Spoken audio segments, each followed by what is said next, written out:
Hi students, I am Deepak Rajoria. Welcome to my channel focus classes. Students, अभी जो मैं आप लोगों के लिए क्वेश्चन लेके आया हूँ पॉलीनोमियल से है। क्लास 10th के लिए एक इंपॉर्टेंट क्वेश्चन है। इसके अंदर बोला है for a polynomial P X equal to A X square plus B X plus C if alpha equal to beta then find the relation between A B and सी।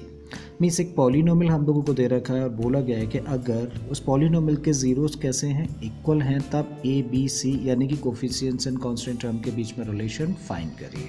ठीक है, तो चलिए स्टार्ट करते हैं क्वेश्चन। और इस तरह के जब भी कभी क्वेश्चंस होते हैं ना, सबसे पहले कहाँ से स्टार्ट करते हैं? पॉलीनोमियल से। तो हम लोग लिख देते हैं पॉलीनोमियल है क्या, P X equal to A X square plus B X plus C. Correct.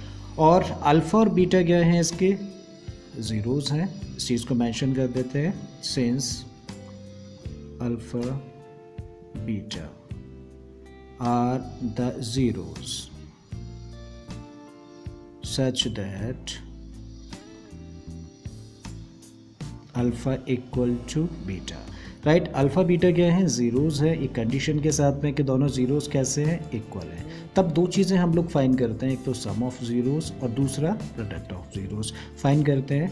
Therefore some of zeros क्या होगा? Sum of zeros means alpha plus beta क्या होता है? माइनस बी अपॉन ए। ठीक है।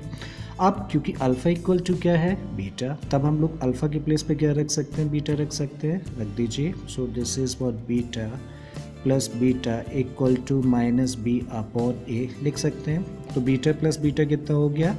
2 beta equal to minus B upon A, या 2 को transpose कर दें तो beta equal to minus B upon 2a। So हम लोगों ने क्या फाइंड किया? बीटा की वैल्यू फाइंड कर लिया। करेक्ट। सो कितनी निकलती है? Minus B upon 2a। अब एक रिलेशन और हम लोग जानते हैं, वो क्या होता है? Product of zeros and alpha into beta यानी कि प्रोडक्ट ऑफ ज़ीरोज़ क्या होता है? सी upon A. Correct. So again क्या करें? अल्फ़ा के प्लेस पे क्या रख सकते हैं? बीटा रख दीजिए। So alpha in beta into beta equal to C upon A.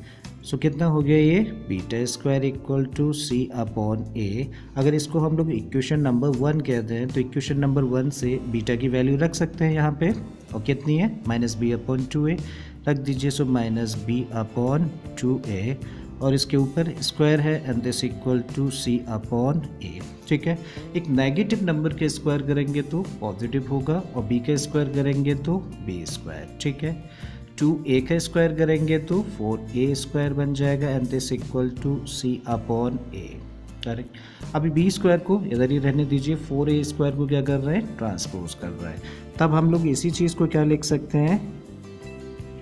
B square equal to 4a square into c upon a. Right, a से एक पावर कैंसिल हो गई तो बी स्क्वायर इक्वल टू कितना आ गया? 4ac। और यही क्या है? रिलेशन है। जब एक पॉलीनोमियल में ज़ीरोज़ इक्वल होते हैं तो क्या रिलेशन होता है? B square equal to 4ac। I think question आपको समझ आ गया होगा।